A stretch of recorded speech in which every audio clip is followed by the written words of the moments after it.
I'm going to give a talk, which I'll just put this away so I don't do both of them, about a thing called foretesting. Now, this is going to be slightly different from the usual PowerPoint presentation that you're going to be seeing, because through the magic of technology, this is actually our research environment. So we're actually connected into the research environment, and we're going to be running a real-time presentation. And you get to choose. Do you want the GAM brand or the Cantab brand? Which one would you like? All right, okay, we'll do the Cantab brand. Sorry, Andrew. Okay, so we'll just run that, and it will all magically convert into the Cantab brand. Okay, so there we go. Okay, so let's start this up. We'll do that, and away we go. Okay, so foretesting. Here's what it is, right. So, the problem that we're trying to answer here is that investors are interested in what's going to happen in the future, okay? So, there's two types of questions that people ask. One is, what's the expected return? What's the expected volatility? What's the expected correlation to the credit markets or commodities markets or whatever? And these are important questions. They're questions about your investment product. What is its investment characteristics? And the second set of questions are about what happens if. What happens if equities go down 20%? What happens if the oil price doubles? What happens if 2008 happens? These are questions that lots of investors ask. And it turns out that the second set of questions are much harder to answer than the first, right? They're about forecasting the future. So we're going to talk about the second set of questions. I would like to say that I spent quite a lot of time trying to work out how I could convert the cursor here into a golf club, but I couldn't. So, okay. And also I don't play golf. Okay, so why is this a hard set of questions to answer? Well, let's just imagine you've got one asset. Okay, only one asset, and you want to work out what goes on in a particular scenario. Well, let's say that asset is Apple. Okay, so your only thing in your portfolio is Apple. And the question that you want to ask yourself is, well, what happens if Apple goes down by 20%? Well, that's a really easy question to answer because you've just lost 20%. Okay, that's not hard. What happens to your holding in Apple if the S&P goes down 20%? Well, you can kind of answer that question by saying, I think Apple's beta is, say, 0.25, so therefore, if the equities markets go down by 20%, then Apple's going to go down by 25%, and I'm going to lose 25%. But what happens if the euro exchange rate rises 10% from last night's fix? And just to show off a bit, that actually is last night's fix. Updated as we ran this. We don't really know what Apple's exposure to the exchange rate is, so we can't really answer that. And what happens if the copper price goes up? I mean, I'm sure Apple has some exposure to copper. I mean, there must be copper in it, but I just don't know, right? It's really hard to do that. We've got no idea.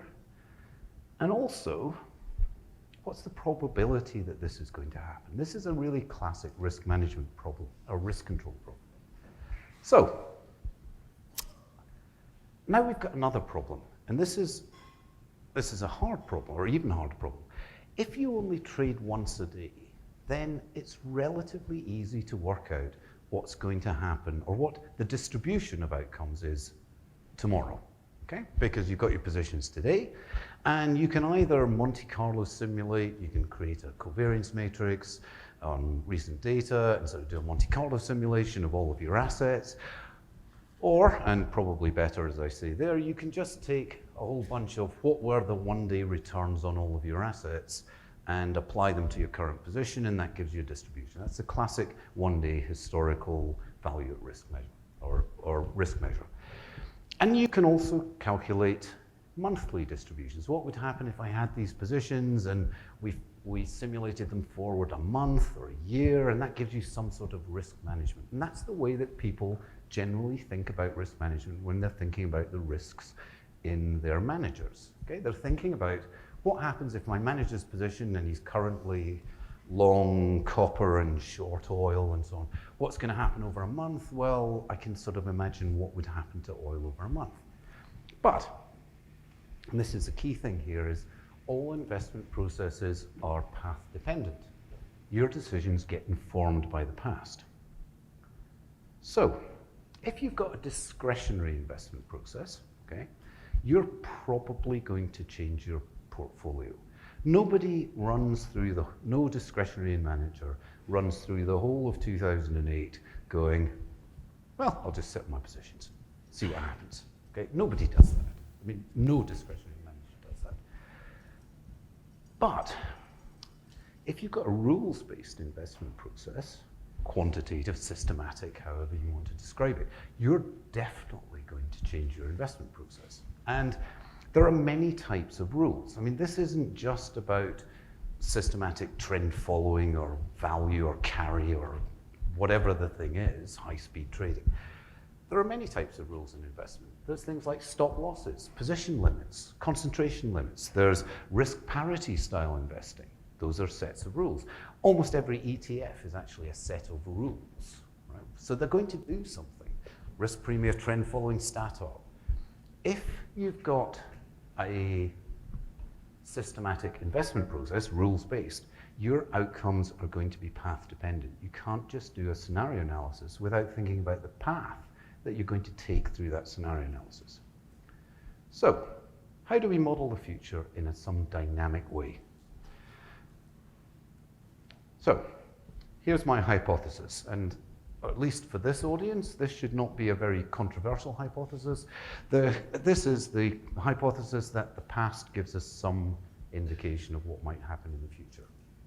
So what we can do is we can take scenarios by taking some period in the past and appending it to today. And we're going to go into that in a little bit of detail because that's the heart of what I'm going to be talking about. You take all of the financial assets that you're interested in, and you take the data from some point in history, 25th of February 2001, 15th of May 1994, whatever date you want, and you append that data to today, and then just keep running it forward.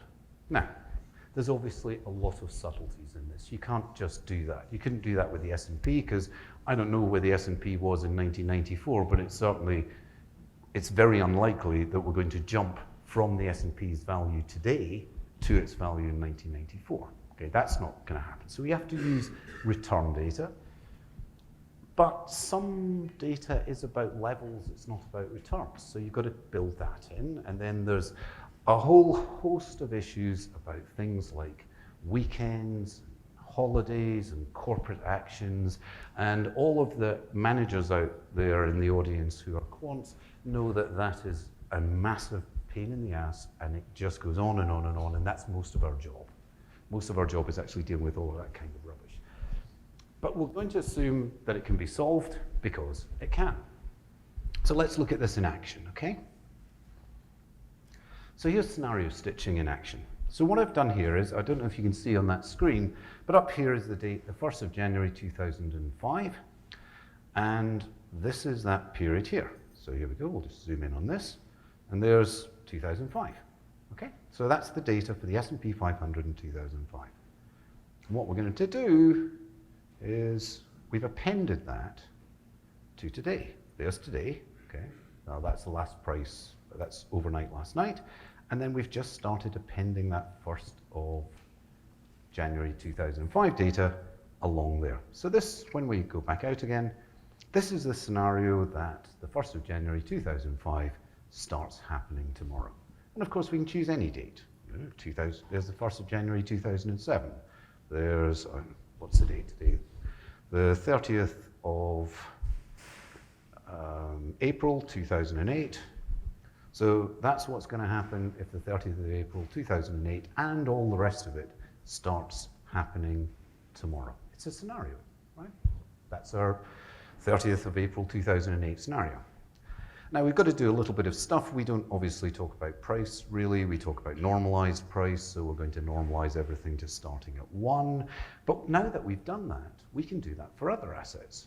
Okay, we can do that for, there's the 10-year bond, there's the price of oil, and in principle, we could do any of these things. So just to be clear, because this is the heart of it, we've snipped out this set of data here from, in this case, the 30th of April 2008, and then we've appended it to the price there. Everyone happy with that? Put your hand up if you're not. I'll take a question on that. Okay, all right, good, we're going to move on. Right. So I'm just going to do a formal definition of this. Every talk at every conference has to have one slide with math on it. So here's my math. So for each asset we've got a series of returns from our time start date, which is always 0, to t, which is today, and we define a slice of data in that set. And here it is here. It goes from tau to eta, and it's a slice of data. These are the returns. Okay? And then what we do is we create this scenario for this asset. So this is S, big A, tau, which takes all of the data all the way up to t, and then starts appending the slice in the middle. Okay? And now we're going to develop a multivariate framework. So we have this big matrix. It's not actually a matrix, it's a tensor, because there's another dimension to this. So we pick one of these, I don't know, scenario 0, 2 is the scenario for the 0th asset starting from the data on return 2. Okay, we've got, and then each one of these is a big vector. Enough math, all right? So here it is in terms of a multivariate, multi-asset thing. So what I've done is I've taken the data from, in this case, the 25th of February 2003. I'm not sure if you can see that. And for the multivariate framework, I've taken all of these assets, appended it, and here we've got, I don't know, if that scenario starts happening tomorrow, then the S&P tomorrow will be down 1.31%. The Brazilian real will be up 47 basis points. Wheat will be down 31 basis points. This is a scenario for every asset that we care about. And obviously, I haven't put all the assets on because there's going to be hundreds of them. But you can see how what we've done here is we've got a kind of model-free way of thinking about a scenario in the future. And by model-free, I mean we're not assuming anything about correlations or volatilities. So we've got everything we need. We can create these realistic scenarios because they're realistic because, well, they happened, right? It's somewhat realistic. We're making no assumptions about volatility or correlation, and I like assumption-free models in that case. They're not stationary, so we're not assuming anything about how volatility evolves, or that there couldn't be, in Michael's term, a structural break. We're not making any assumptions about that. We're just saying, let any day in history could be tomorrow, so let's see what that looks like. Now, obviously, for a discretionary process, you just can't do anything with that, because you can't come up with enough answers to answer the question, what would you do if the gold price went up 53 basis points, the S&P went down 4%, Brazilian real went up by 1% tomorrow? You just can't answer that question because there's too many questions. But if we're using a systematic process, then we can actually apply that process and see what the outcomes are. So here we are, dynamic simulation foretesting. So I'm going to use a good old friend, which is a very simple trend strategy. And everyone's laughing at the very simple trend strategy because we all know the very simple trend strategy. I've tried to make it as simple as possible, so I'm not using the old New Edge one with the moving average crossovers. I'm just going to moving average. So I'm going to take the average of the returns over the last n days, and if that average is positive, I'm going to be long, and if it's negative, I'm going to be short. Okay, that's all I'm going to do. I'm going to take 70 futures. I do a little bit of sort of scaling of futures to put them on the right scale, so I scale them all to unit volatility, but you don't need to worry about that. And I'm going to target the strategy at 10%. And it actually turns out that the rest of these things, it doesn't matter. They're quite insensitive to it. So here is my 200-day simple trend. So I've taken the average over 200 days of 70 different contracts, and I've added them all together. Sorry, I've volatility scaled each one of them every single day on a daily basis. I've then worked out the signal. I've then added them all together. I've worked out the P&L. I've done it every day, and that's 30 years worth of data. And of course, I can choose, I don't have to choose 200 days. How about 150? There you go. Or how about 240? Can I just show off a tiny little bit here? Okay. See that thing? I'm not sure if you can see it under there, but that says 0.53 seconds. This backtest is being run in real time. Okay. I didn't pre-adjust any of these things. This entire 30-year backtest across all of these assets is, with all the volatility scaling on a daily basis, is being run in half a second. That's pretty cool, right? Well, maybe you don't think so. I do, because it makes my life a lot easier. One little parenthetical thing about trend following, when any investor asks you or thinks about asking what is your window length, the sort of interesting thing is it kind of doesn't make any difference. That doesn't look very, there's 110 days, there's 90 days, there's 240 days. They're all kind of the same. That's really interesting, right? The only time it looks really different is down when you start to get to very short-term windows. There's 30 days, for example, which I think is an interesting thing. I would point out, of course, that this is fabulously good performance, and the reason it's fabulously good performance is I haven't taken account of anything like relative asset liquidities, so I've just equally weighted everything. I haven't included trading costs. That's a big important thing. But it does show you the same things as you would expect from trend. I mean, here we go, you know, this is kind of the bit that we all remember when trend was dead forever. That's sort of 2010 through to 2014, and then there's the bit where we all thought it'd come back again, and then there's the bit since 2014 where it's all flat, and any one of us could hand draw that graph. Okay, so we're going to move on. Right, so we've done that. So let's now think about simulating in a fixed versus a dynamic way. So generally when people do risk management, what they do is they say, I've got my positions like this, and what's going to happen to them in the future? What's going to be the outcome in the future with these positions? And that's understandable, right? What could my positions lose me in a day, a year, a week, whatever it is? But we can actually model that now, and we can model the difference. So I've taken a date up here. I'll just switch off my little pointer. Again, the 1st of January 2005, I think, yep. And I'm appending the data to today. Okay. I'm taking that data and appending it to my backtest and continuing my backtest forward. Okay, that's the fundamental thing of what foretesting is.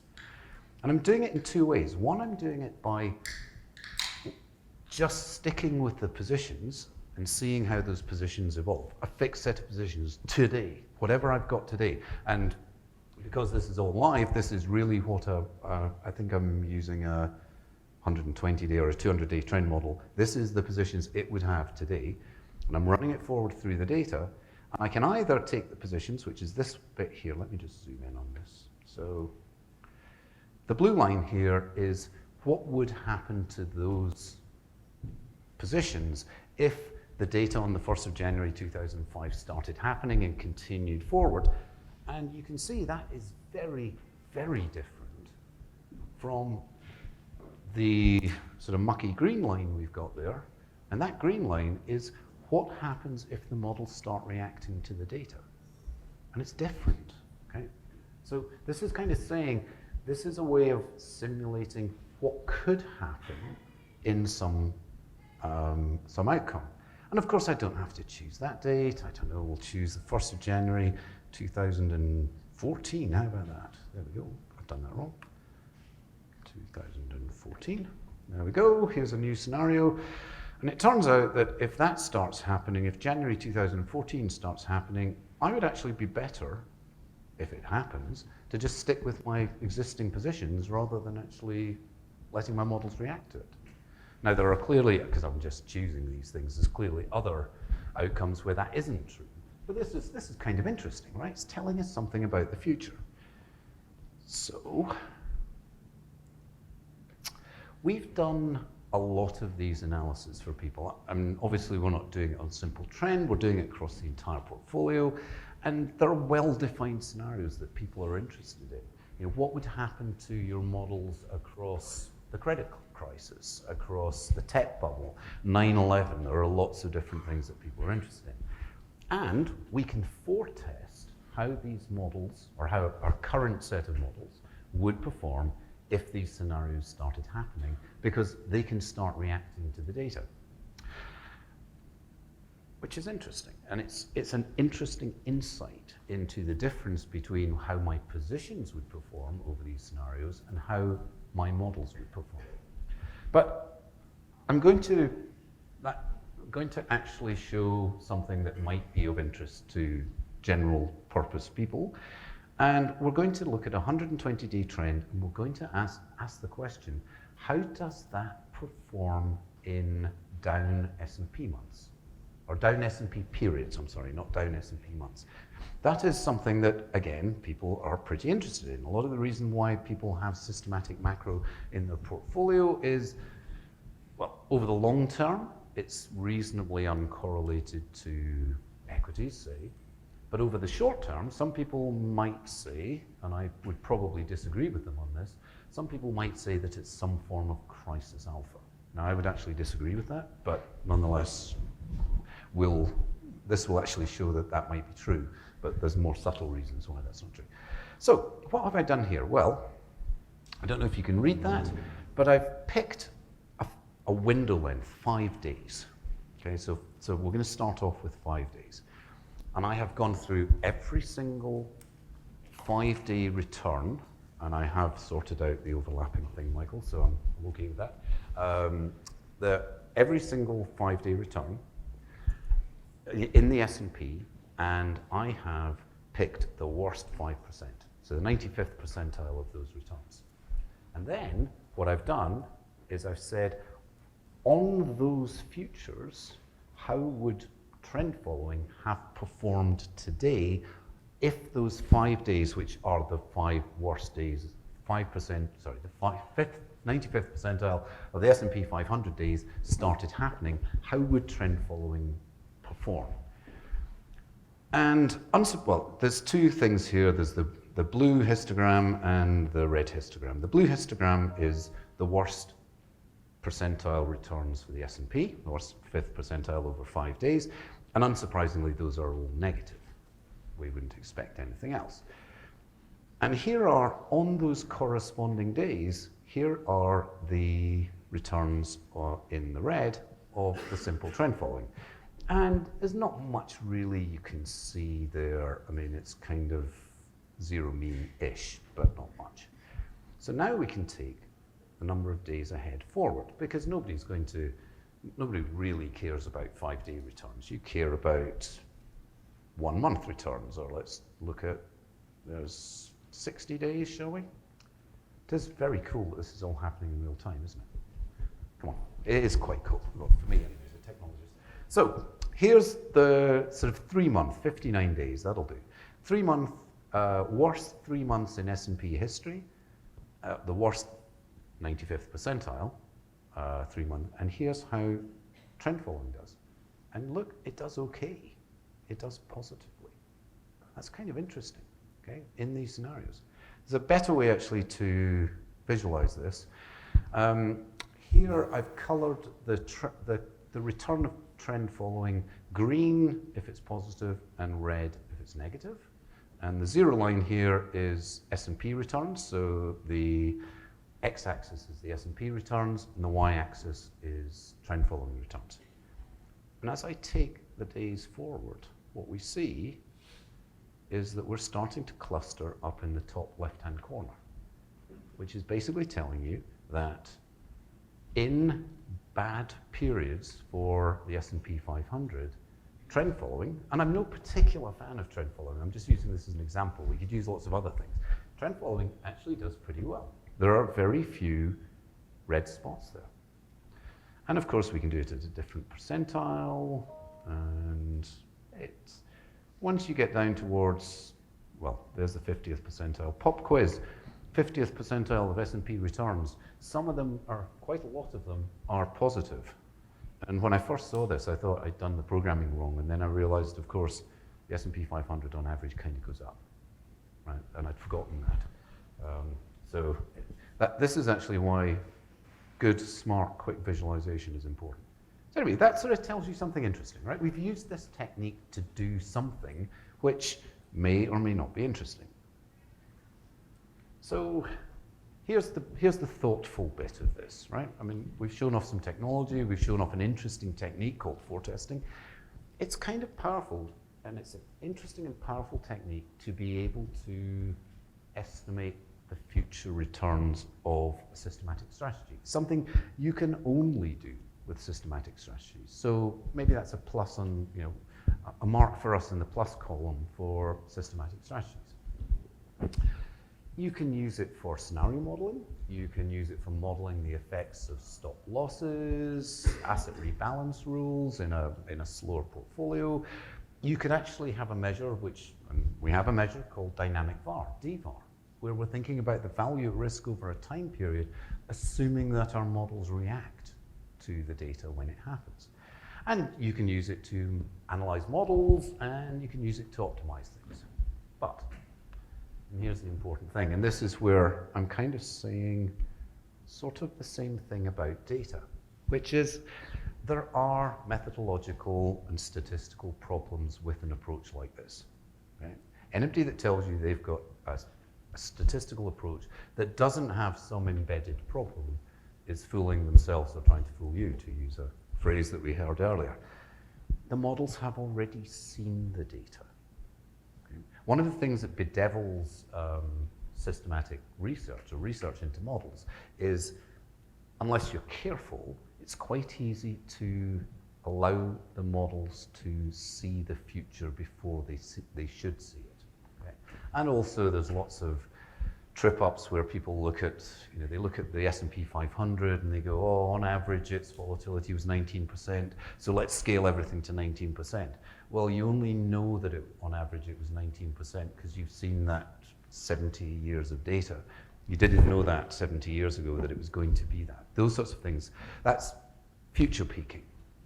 But there's also a thing which we call past peaking. It's not surprising that these models do well in the future. And there's some really interesting stuff where you can show that everything kind of converges back to doing really well in the future on every single scenario that you choose, or on a very high percentage of the scenarios that you choose. And that's not a surprise because those models have already seen that data. What you're possibly modeling is this: how do models react to a structural break or a data break where something unexpected, well, it's always unexpected, signal to noise ratio, you're absolutely right. Everything's unexpected, but just the whole market changes to something else. How quickly will my models respond? That's the question you're asking. You're probably not really saying, oh, these models are going to perform well over a year no matter what scenario it is, because of course they are. You chose them in the past. You chose them because they worked well in the past. And maybe this kind of data or this kind of technique is over-optimizing to the past. We only have this one set of data, and it has so many problems with it, and also it's been picked over by so many people. There's only one history, and we've got lots of data and lots of assets and all those other things, but everyone's looked at it a lot. So maybe this is actually a bad thing to do because we're overusing the data. We're using it to do something else, and maybe there isn't enough power in that data. And this is one of these bits of research which myself and one of the other researchers, we came up with this idea and put together all of this technology to do it all really well. And I was really pumped about it because I thought, well, this is fantastic. I mean, we're doing something new and innovative and interesting, and this is going to be really powerful. But I'm not sure we really trust it. And it's sort of interesting when you get through that research thing and you come up with something that is really powerful and innovative, that you can't really think of anything to do with it. I mean, it makes nice presentations. But is this a technique you should use? I don't know. I mean, it's not clear cut that this is a sensible thing to do. We've done quite a lot with it, and we make nice graphs with it, and we have done scenario analysis, which is a very interesting thing for many of our investors. But I'm not sure I would want to take a risk decision or a position decision on the basis of this kind of thing. But who knows? There we are. So it's a bit of a sad note to end, right? Okay, so thank you very much.